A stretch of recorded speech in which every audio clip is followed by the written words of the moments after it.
को सपोर्ट करना है तो मैं समझता हूं इसके लिए दो चीजें चाहिए। पहला तो यह कि आपकी खुद की ग्रोथ बहुत अच्छी और केवल अच्छी ही नहीं बल्कि तेजी से हो रही हो, और दूसरा आपका इकोनॉमी का साइज भी बहुत बड़ा हो।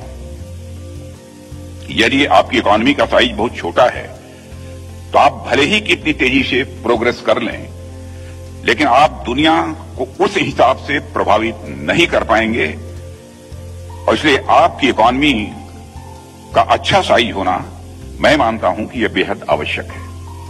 स्वाभाविक है कि भारत के पास यह दोनों ही स्थितियां इस समय हैं।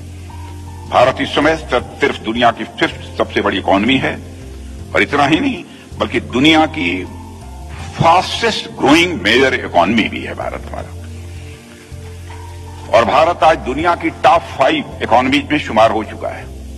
मॉर्गन स्टैनली फाइनेंशियल फर्म है, आपने सुना होगा, उसका भी यह मानना है कि वह दिन दूर नहीं है, यानी 2027 आते आते हमारा भारत दुनिया की टॉप 3 इकोनॉमीज में आकर खड़ा हो जाएगा। S&P स्टैंडर्ड एंड पुअर्स, जो विश्व की एक प्रमुख रेटिंग एजेंसी है, उसका कहना है, उसने अपनी लेटेस्ट क्रेडिट एनालिसिस रिपोर्ट जिसकी हेडिंग है China slows and India grows, में ग्रोथ इंजन के तौर पर भारत की भूमिका पर उसने इस आर्टिकल में चर्चा की है। और आज जब हम दुनिया के ग्रोथ इंजन के रूप में सामने आ रहे हैं तो हमें इन दोनों चीजों पर विचार करने की आवश्यकता है कि भारत आखिर ग्रोथ इंजन बना कैसे, और भविष्य की हमारी रूपरेखा होगी क्या होगी, भविष्य का हमारा ब्लूप्रिंट क्या है। साथियों, मैं सबसे पहले इस मुद्दे पर आपसे बात करना चाहूंगा कि आखिर भारत इतना बड़ा ग्रोथ इंजन ये बना कैसे। साथियों, यदि हम एक मेटाफर के रूप में किसी को इंजन कह रहे हैं तो हमें इंजन का अर्थ समझना भी बेहद आवश्यक है। इंजन का अर्थ समझना भी बेहद आवश्यक है, और इंजन एक ह्यूमन क्रिएशन है, इस सच्चाई को भी हम आप नकार नहीं सकते।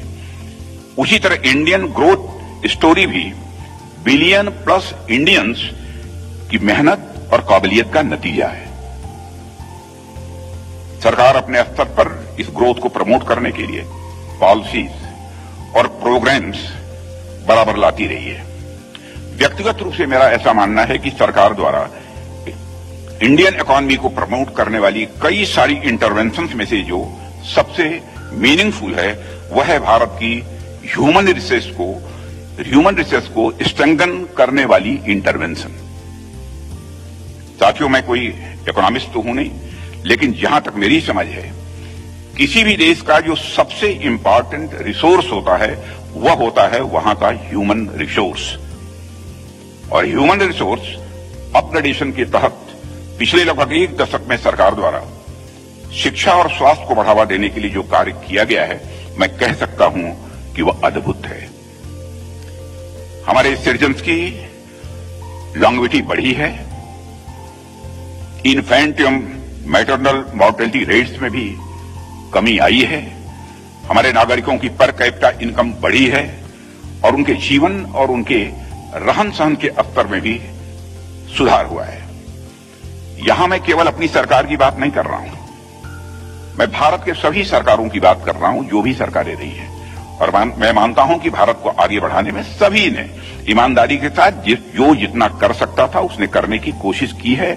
इस सच्चाई को मैं स्वीकार करता हूं, और हम सबके सामूहिक प्रयासों के बदौलत ही भारत आज एक ग्रोथ इंजन के रूप में तब्दील हो चुका है। यदि मैं अपनी सरकार की बात करूं तो 2014 में मोदी जी के प्रधानमंत्री बनने के बाद और उनके नेतृत्व में जो सरकार बनी, तब से अनेक क्षेत्रों में अप्रत्याशित विकास के हम साक्षी बने हैं। शिक्षा क्षेत्र में यदि आप देखें तो हमने 7 नए IITs एवं 7 नए IIMs बनवाने के साथ साथ देश भर में लगभग 400 नई यूनिवर्सिटीज को भी स्टैब्लिश किया है। इसके अतिरिक्त न्यू एजुकेशन पॉलिसी को इंट्रोड्यूस करके हम शिक्षा जगत में एक ट्रांसफॉर्मेटिव चेंज लाने की भी कोशिश कर रहे हैं। साथियों, एजुकेशन को बल प्रदान करने के लिए हमने युवाओं की स्किल डेवलपमेंट पर भी तेजी के साथ काम किया है।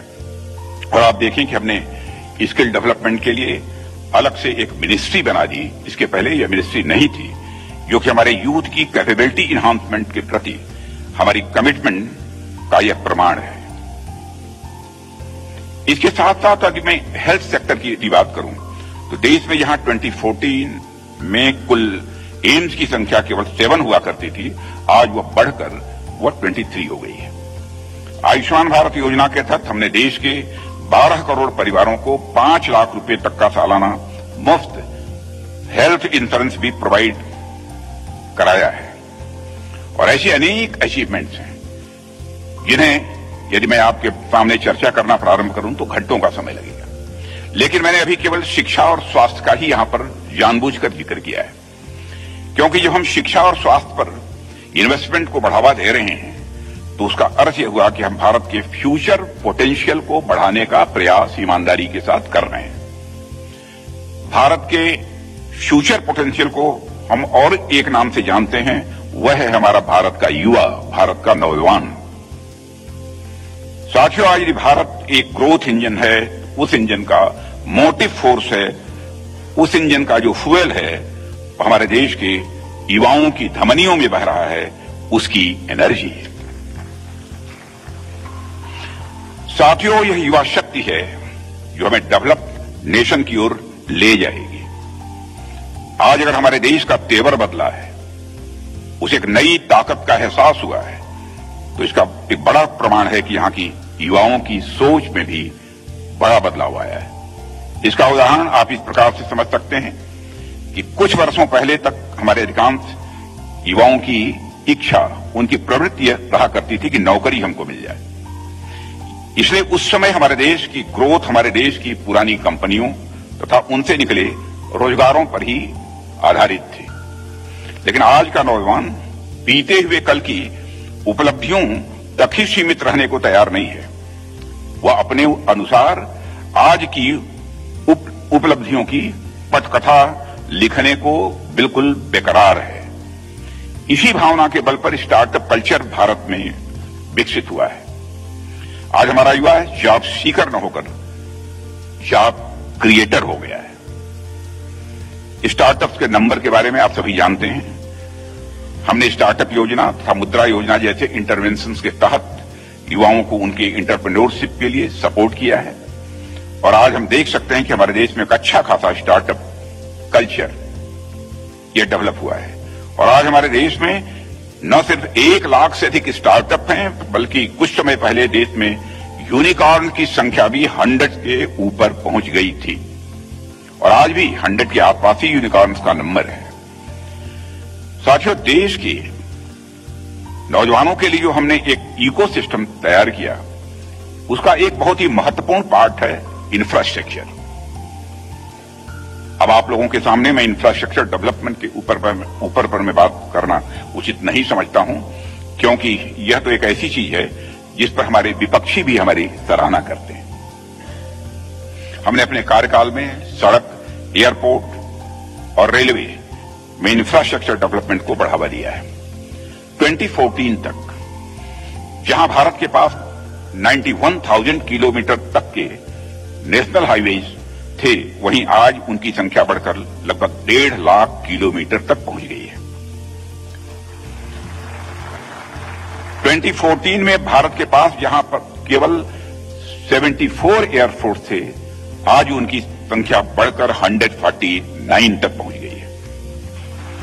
प्रधानमंत्री की गति शक्ति योजना से भी आप अच्छी तरह परिचित होंगे। प्रधानमंत्री की गति शक्ति योजना और नेशनल इंफ्रास्ट्रक्चर पाइपलाइन के थ्रू हमने देश के 100 लाख करोड़ तक के इंफ्रास्ट्रक्चर डेवलपमेंट की प्रॉपर प्लानिंग बनाई हुई है। हमने इस देश में ह्यूमन रिसोर्स के डेवलपमेंट के लिए शिक्षा पर इन्वेस्ट किया है, स्वास्थ्य के ऊपर इन्वेस्ट किया, इंफ्रास्ट्रक्चर पर इन्वेस्ट किया, कनेक्टिविटी को मजबूत किया है। साथियों, हमने सिर्फ फिजिकल इंफ्रास्ट्रक्चर लेवल पर ही नहीं है, बल्कि हमने डिजिटल इंफ्रास्ट्रक्चर पर भी फोकस किया है।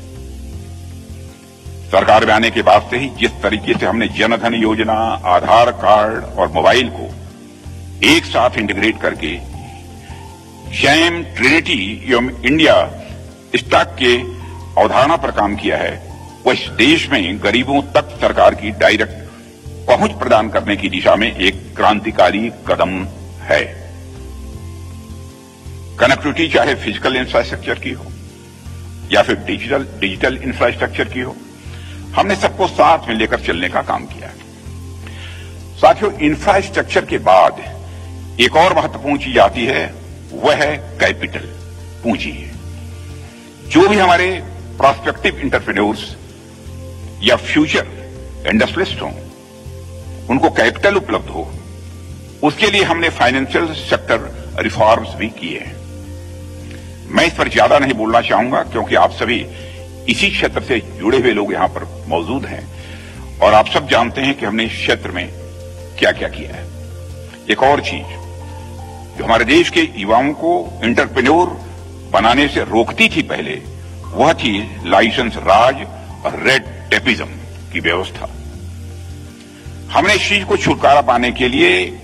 छुटकारा पाने के लिए आर्काइव लॉज में बदलाव भी किया है। हमने लेबर मार्केट रिफॉर्म्स किए, यथावश्यक छोटे इंफ्रैक्शंस को डीक्रिमिनलाइज किया।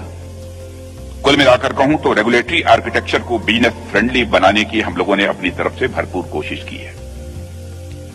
साथियों, आज लगभग हर स्टेट में इन्वेस्टर समिट हो रहे हैं। इन्वेस्टमेंट प्रमोशन के प्रति पूरे देश में एक पॉलिटिकल कमिटमेंट लोगों का बदला है। भाजपा शासित राज्यों में जब इन्वेस्टर समिट हुआ करते थे तो दूसरी पार्टियां यह कहकर हम लोगों का मजाक उड़ाया करती थी, यह इन्वेस्टर समिट गरीबों के कल्याण में कैसे काम आएगी। लेकिन आज गैर भाजपा शासित राज्यों में इन्वेस्टर समिट बढ़ चढ़कर हो रहे हैं। यह हम लोगों के लिए बेहद खुशी की बात है। यह एक दृष्टि से अच्छा भी है क्योंकि हम सभी देश के विकास में लगे हुए हैं और यदि हमारी बीजेपी के किसी अच्छे काम को दूसरी पार्टियां भी यदि प्रयोग में लाती हैं तो देश के विकास के लिए उस कदम का स्वागत किया जाना चाहिए। साथियों, किसी भी देश के बात व्यवहार में या उसके हास परिहास में उस देश की संस्कृति और उस देश के प्रचलित मान्यताओं की झलक स्वाभाविक रूप से मिलती है। शर्मा जी के बेटे की कहानी आप लोगों ने, मैं समझता हूं कि जरूर सुनी होगी। न सुना होगा तो बचपन में भी हो सकता है पढ़ा हो, लेकिन हम लोगों ने पढ़ा है। शर्मा जी के बेटे के बारे में तो आप अच्छी तरह जानते हैं। आज से 10-15 साल पहले तक जब भी कोई पिता अपने बेटे से किसी शर्मा जी के बेटे का जिक्र करता था तो यह कहता था वो कि शर्मा जी का बेटा किसी फला मल्टीनेशनल कंपनी में नौकरी पा गया है, शर्मा जी का बेटा किसी फला स्थापित भारतीय कंपनी में फला पोस्ट पर नौकरी पा गया है। लेकिन वर्तमान में आप देखें तो पिछले 10-15 सालों में हमारे देश के युवाओं ने जिस प्रकार से एंटरप्रेन्योरशिप के माध्यम से नई नई कंपनियों को खड़ा किया है, नए नए स्टार्टअप्स उन्होंने प्रारंभ किए हैं और जिस ढंग से हमारे देश की बेटियां हमारे देश के बेटों के साथ कंधे से कंधा मिलाकर आगे बढ़ी हैं, उसे देखते हुए आज के यह उदाहरण बदल गए हैं। आज यह कहा जाता है कि शर्मा जी की बेटी ने अपना स्टार्टअप खड़ा कर लिया है। आज यह कहा जाता है कि शर्मा जी की बेटी ने एक अपनी नई कंपनी खड़ी कर ली है जो अब एक यूनिकॉर्न बन गई है। तो साथियों, शर्मा जी के बेटे के द्वारा कहीं नौकरी पाने से लेकर शर्मा जी की बेटी के द्वारा यूनिकॉर्न खड़ी करने तक हिंदुस्तान ने एक लंबा समय अब तक तय किया है। किसी मल्टीनेशनल कंपनी में नौकरी करने से लेकर करोड़ों अरबों रुपए तक के यूनिकॉर्न को स्थापित करना और शर्मा जी के बेटे से लेकर शर्मा जी की बेटी तक की सफलता की इस यात्रा को मैं हमारी सरकार की सबसे बड़ी अचीवमेंट के रूप में मानता हूं।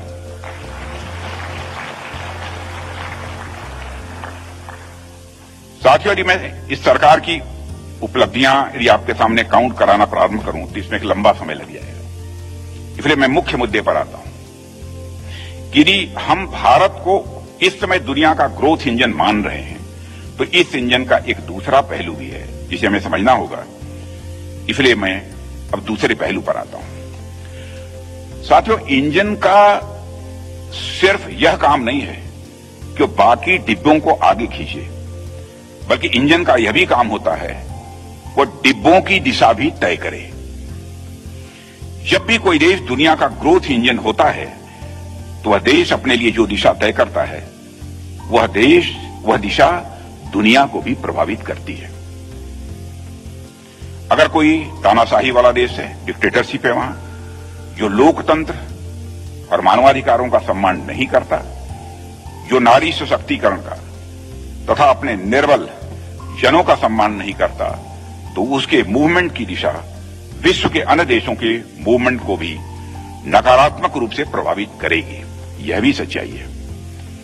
और साथियों, मैं कहना यह चाहता हूं कि किसी भी देश की इकोनॉमिक ग्रोथ ट्रेजेक्ट्री का एक सोशियो कल्चरल डायमेंशन भी होता है। अर्थात वह ग्रोथ यदि एग्रीकल्चर बेस्ड है, कृषि आधारित है, तो एक अलग तरीके का समाज बनता है। यदि वह देश क्रूड ऑयल एंड मिनरल्स के एक्सपोर्ट पर आधारित है तो एक अलग तरीके का समाज विकसित होता है। यदि देश केवल कुछ ही प्रकार के सामानों के मैन्युफैक्चरिंग एंड एक्सपोर्ट पर चल रहा है तो एक अलग तरीके का समाज बनता है। यदि कोई देश टूरिज्म ड्रिवन इकोनॉमी है तो स्वाभाविक रूप से एक अलग समाज बनता है। ग्रोथ का सोर्स बहुत महत्वपूर्ण होता है और वह सोर्स ही है जो समाज के कल्चरल एंड सोशल डायमेंशंस को प्रभावित करता है। यदि आप गौर करें तो कमोबेश कार्ल मार्क्स ने भी यही कहा था, जहां मीन्स ऑफ प्रोडक्शन बदलते हैं तो उनसे सामाजिक, आर्थिक और सांस्कृतिक परिस्थितियां भी प्रभावित होती हैं, वह भी बदलती हैं। और यह उदाहरण आप दुनिया के विभिन्न देशों के माध्यम से भी देख सकते हैं। यदि कोई देश गरीब है तो निश्चित रूप से उसकी संस्कृति, उसकी सामाजिक व्यवस्था तथा उसकी राजनीतिक व्यवस्था एक अमीर देश की राजनीतिक, सामाजिक और धार्मिक आर्थिक व्यवस्थाओं से यह भिन्न होगी। लेकिन मुझे ऐसा लगता है कि यह चीज एक तरफा नहीं है। जिस तरह से इकोनॉमी सामाजिक, सांस्कृतिक और राजनीतिक व्यवस्था को प्रभावित करती है, उसी तरह से सामाजिक, सांस्कृतिक और राजनीतिक व्यवस्था भी इकोनॉमी को प्रभावित करती है। यह वन वे स्ट्रीट नहीं है, बल्कि यहां टू वे इंटरैक्शन है।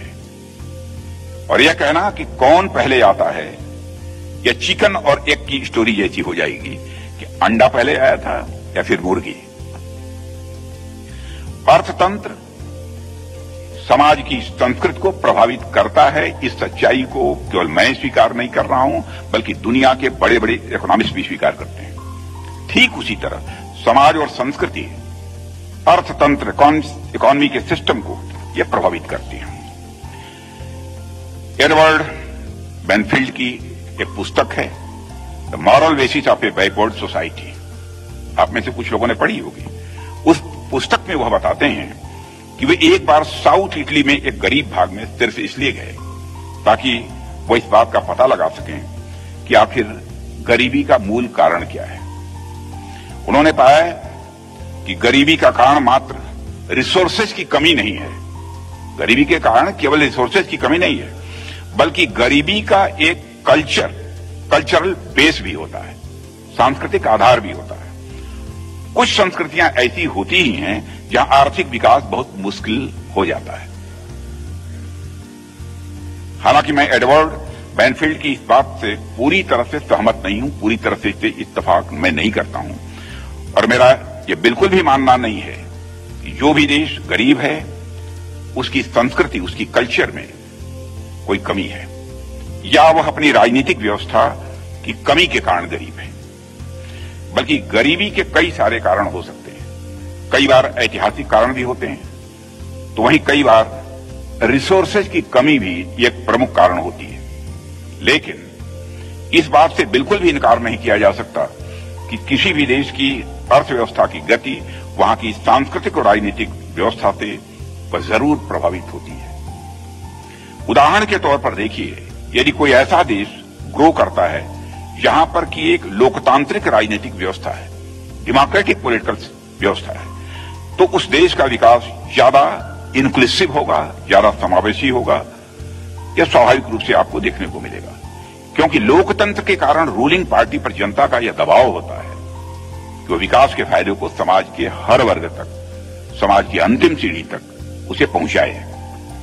यहां मैं famous Indian economist Amartya Sen को कोट करना चाहूंगा, जिसमें वह कहते हैं कि मानवता के इतिहास में किसी वास्तविक लोकतंत्र में अब तक कभी भी फेमिन नहीं देखा गया।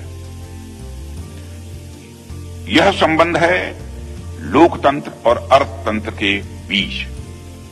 जबकि यदि कहीं डिक्टेटरशिप है तो वहां पर डिक्टेटर का जो सपोर्ट बेस है वह तो मजबूत होता है, पर उससे अलग जो अन्य वर्ग हैं उनका दबाव शासन व्यवस्था पर काफी कम होता है।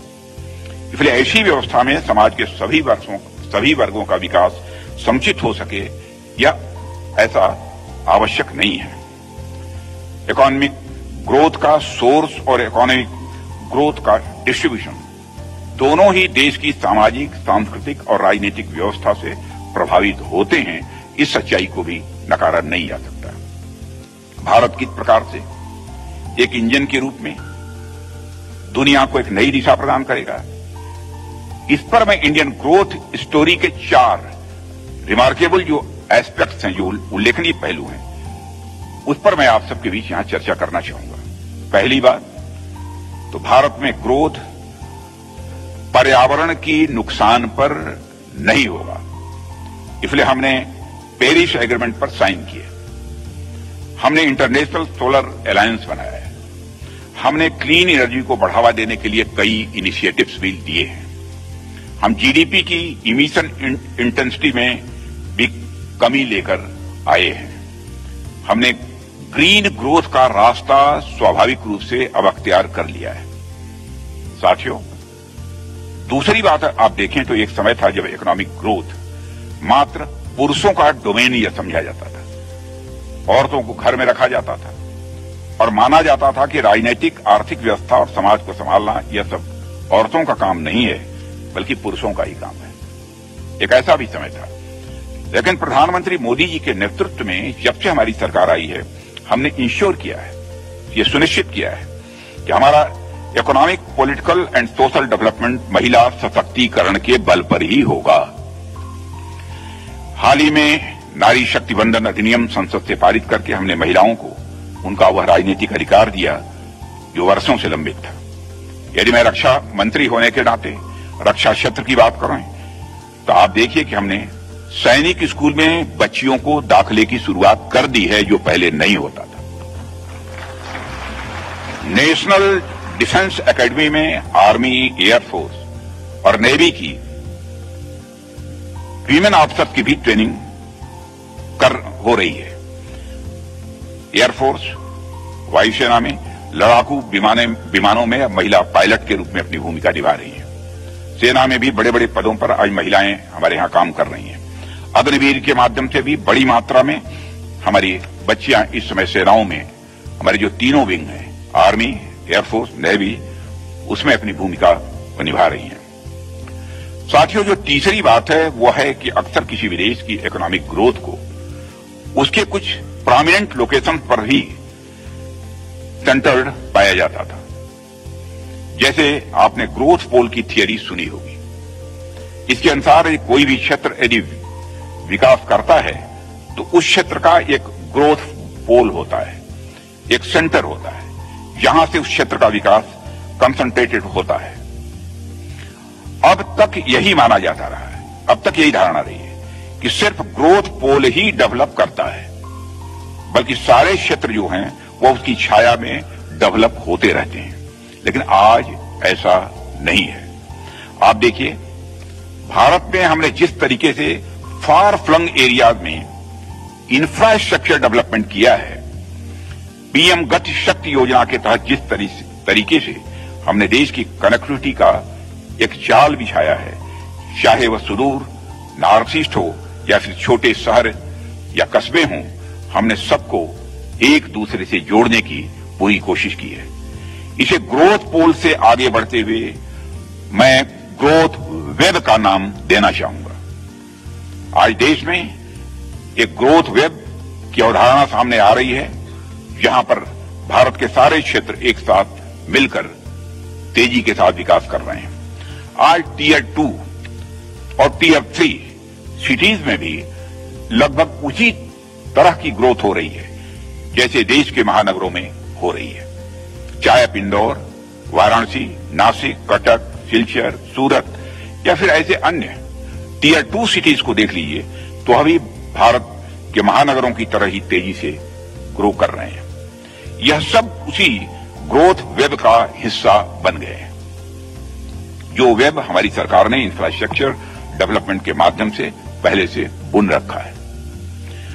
साथ ही चौथी बात जो मैं यहां पर करना चाहूंगा कि पहले जब विकास की बात होती थी तो यह कहा जाता था कि आप यदि डिस्ट्रीब्यूटिव जस्टिस की बात करेंगे तो आपके विकास की दर ये पीछे छूट जाएगी। यानी कि या तो आप ग्रो कर सकते हैं या फिर डिस्ट्रीब्यूटिव जस्टिस को फॉलो कर सकते हैं। यानी या तो आप समाज में प्रोडक्शन को तेजी से बढ़ा सकते हैं या फिर आप समाज में वेल्थ और इनकम की इनइक्वलिटी को कम कर सकते हैं। दोनों काम एक साथ नहीं हो सकता, ऐसा माना जाता था। लेकिन भारत ने दिखाया है कि ग्रोथ और डिस्ट्रीब्यूटिव जस्टिस के बीच कोई इनरिकॉन्सिलेबल ट्रेड ऑफ नहीं है।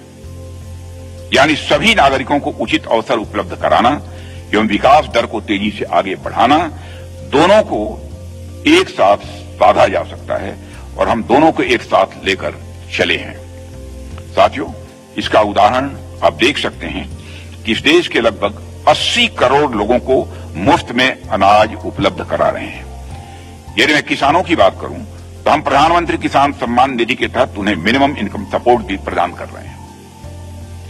स्वनिधि योजना के तहत हमने देश के उन मार्जिनलाइज्ड स्ट्रीट वेंडर्स को भी मुख्य धारा में लाने की कोशिश की है, जिसके इकोनॉमिक एग्जिस्टेंस को पहले नकारा जाता था।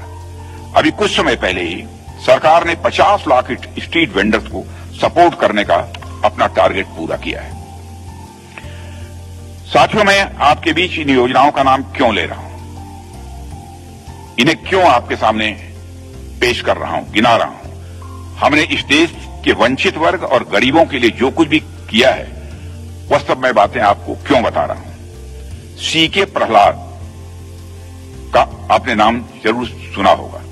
उनकी एक पुस्तक है the Fortune at the bottom of the pyramid. Fortune at the bottom of the pyramid. उस पुस्तक में उन्होंने इस बात पर जोर दिया कि आमतौर पर ऐसा माना जाता था कि अधिकांश प्रोडक्शन अमीरों के लिए होता है, क्योंकि उनके पास पैसा है, उनकी परचेजिंग पावर ज्यादा है। लेकिन उन्होंने पुस्तक में इस बात की ओर भी इशारा किया है कि समाज एक पिरामिड के रूप में रहता है। जिस प्रकार से पिरामिड का बेस ज्यादा होता है और ऊपर जाते जाते वह कम होता जाता है, ठीक उसी प्रकार समाज के गरीबों की संख्या ज्यादा है और अमीरों की संख्या बहुत कम है। भले ही गरीबों के पास इंडिविजुअल परचेजिंग पावर उतनी ज्यादा नहीं है जितनी अमीरों के पास है, लेकिन संख्या ज्यादा होने के कारण इस बात की ओर भी ध्यान दिया जाना चाहिए कि गरीबों की कलेक्टिव परचेजिंग पावर किसी भी सूरत में कम नहीं है। अतः गरीबों को ध्यान में रखकर प्रोडक्ट्स और सर्विसेज डिजाइन की जाए तो एक अच्छा मार्केट मिल सकता है। उदाहरण के तौर पर शैंपू 2 तरीके से बेचे जाते हैं। एक तो बहुत बड़ा पैकेट बनाकर बेचा जाता है जो 400-500 रुपये अथवा 1000 रुपये का आता है। दूसरा पाउच के रूप में बेचा जाता है, 1, 2, 4, 5 रुपये का होता है। यदि आप पाउच के रूप में बेचते हैं तो करोड़ों पाउच बेचे जा सकते हैं। सीके प्रहलाद कहते हैं कि यदि कोई भी business bottom of the pyramid पर फोकस करे तो वहां बहुत फॉर्च्यून है। आप लोग तो इस बारे में मैं समझता हूं हम लोगों से अच्छी तरह जानते ही होंगे। और साथियों, अभी मैंने बॉटम ऑफ द पिरामिड की बात एक पॉलिसी पर्सपेक्टिव में आप सबके सामने की है।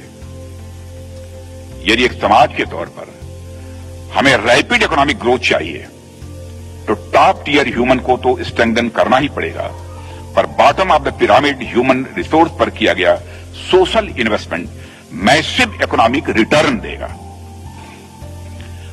प्राइमरी हेल्थ केयर एवं प्राइमरी एजुकेशन के यूनिवर्सलाइजेशन पर हमारी सरकार का जो फोकस है, एफोर्डेबल हाउसिंग पर हमारा जो फोकस है, स्किलिंग और वोकेशनल ट्रेनिंग पर जो हमारा फोकस है, डिजिटल एंड फाइनेंशियल इंक्लूजन पर हमारा जो फोकस है, ये बॉटम ऑफ द पिरामिड के अनटैप्ड पोटेंशियल के बल पर सोशल वैल्यू अनलॉक करने का एक ब्लूप्रिंट है। मेरा आशा है कि बॉटम ऑफ द पिरामिड पर टारगेटेड सोशल इन्वेस्टमेंट का रिटर्न बहुत हाई होता है। कई सारी एम्पिरिकल स्टडीज ये बताती हैं कि टर्सरी एजुकेशन पर इन्वेस्टमेंट की तुलना में प्राइमरी एजुकेशन पर इन्वेस्टमेंट कहीं ज्यादा सोशल रिटर्न देता है। हेल्थ केयर में भी यही बात आती है। यदि आप 1000 करोड़ रुपए प्राइमरी हेल्थ सेंटर में खर्च करेंगे तो उसका फायदा बहुत ज्यादा लोगों तक पहुंचेगा। ऐसा नहीं है कि मैं टर्सरी सेक्टर में इन्वेस्टमेंट को पूरी तरह से नकार रहा हूं। वहां तो इन्वेस्टमेंट होना ही चाहिए और हम वहां इन्वेस्टमेंट कर भी रहे हैं। मैं यहां सिर्फ रिलेटिव इंपैक्ट की बात कर रहा हूं कि हमारी सरकार ने इस बात को समझा कि इंपैक्ट कहां पर ज्यादा आएगा। हमने बॉटम ऑफ द पिरामिड पर इन्वेस्टमेंट का सोचा, चाहे वह देश की किसान हो, ट्राइबल्स हो, या फिर हमारे स्ट्रीट वेंडर्स हों, या हमारे विश्वकर्मा बंधु हों। हमने इन लोगों के लिए भी योजनाओं का क्रियान्वयन करते समय सुनिश्चित किया है कि हम बॉटम ऑफ द पिरामिड पर भी ध्यान दें। अंत में मैं ये कहना चाहूंगा कि सरकार अपनी तरफ से वह सब सारे प्रयास कर रही है जो एक ग्रोथ इंजन के रूप में भारत की स्थिति को और मजबूत बनाए और सुदृढ़ बनाए। लेकिन आपको पता है कि सरकार अकेले यह काम नहीं कर सकती है। उसके लिए हमें देश के वेल्थ क्रिएटर्स और थॉट लीडर्स का भी साथ चाहिए। और आप लोगों से इस बात की अपील करने के लिए फिक्की से बड़ा मंच भला और क्या दूसरा हो सकता है। और साथियों, मेरा वक्तव्य या जो कुछ भी हमने यहां बोला है भारतीय अर्थव्यवस्था के ग्लोबल ग्रोथ इंजन होने पर था। इस परिप्रेक्ष्य में मैंने ग्रोथ इंजन की गति पर भी बात की और ग्रोथ इंजन की जो दिशा है उस पर भी आप लोगों से हमने चर्चा की है। और सिर्फ इतना ही नहीं, बल्कि भारतीय अर्थव्यवस्था की तथा भारतीय समाज की यह जो गाड़ी आगे बढ़ी है इसके बारे में भी हमने इंजन से लेकर आखिरी डिब्बे तक के यानी बॉटम ऑफ द पिरामिड तक के बारे में भी आप लोगों से यहां चर्चा की है। क्योंकि कोई भी रेलगाड़ी सुरक्षित स्टेशन पर तभी पहुंचती है जब इंजन से लेकर उसके आखिरी डब्बे तक सही सलामत स्टेशन पर पहुंचे। ऐसा न हो कि डब्बा पीछे छूट जाए। साथियों, यदि भारत ग्लोबल इकोनॉमी का ग्रोथ इंजन है, यदि भारत ग्लोबल इकोनॉमी का ग्रोथ इंजन है, तो आप सभी वेल्थ क्रिएटर्स और थॉट लीडर्स उस ग्रोथ इंजन के मोटर हैं। इसलिए आप सबके ऊपर विशेष रिस्पांसिबिलिटी है कि आप सब इंजन से लेकर आखिरी डिब्बे तक सबकी आवश्यकताओं को इंटीग्रेट करते हुए भारतीय ग्रोथ स्टोरी के अगले अध्याय को लिखने में सरकार की मदद करें। और मैं आपको कंग्रेचुलेट करना चाहता हूं कि आप मदद कर रहे हैं। और मुझे पूरा विश्वास है कि जिस तरीके से आप अब तक इस विकास यात्रा में भारत के नागरिकों का और सरकार को सहयोग देते आए हैं, आगे भी हम सब मिलकर इसी तरीके से काम करते रहेंगे और अगली सेंचुरी मानी ये हमारी 20th सेंचुरी को हम भारत की सेंचुरी बनाएंगे। बस इतना ही कहकर मैं इस सम्मेलन की सफलता के लिए शुभकामनाएं देते हुए अपना निवेदन यहीं समाप्त करता हूं। आप सबको बहुत बहुत धन्यवाद।